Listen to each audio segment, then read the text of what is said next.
bakonzi ba ekolo Congo démocratique bazongisi kelasi ya likolo mpe ya se ekangamaki uto le 24 mars na mokano ya mokonzi ya mboka Félix Tshisekedi mpona koboya bopanzani bwa COVID-19. Bozongisi bwango botali bakelasi ya suka balakisi baike ya bitelo ya primaire secondaire na technique batambolaki na Kinshasa pe na bituka misusu mpona kosenga mingi lifuta mpona baninga babango babanda mosala sika. Syndicat ya balakisi ya université ya Kinshasa pe basali ya enseignement supérieur pe universitaire bango bazali kosenga lifuta ya $5,000.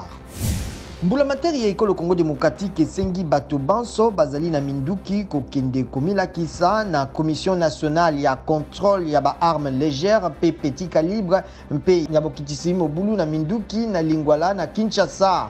Yango etali baye bazali na mikanda to bazangi yango. Commission CNC, ALPC et KBC po ete minduki mitondi na mboka mobimba likolo na bitumba bizali bisika mingi. Basali mwambe ya ONG Acted ya Ekolo France bakufi na masasi ya basimba minduki na esika bato bakendaka mingi kotala ba girafe na Kure na Niger. Bayi France motoba pe mibale ya Niger nde bakufi basusu bazoki. Président Emmanuel Macron ya France apameli bobomami bwango.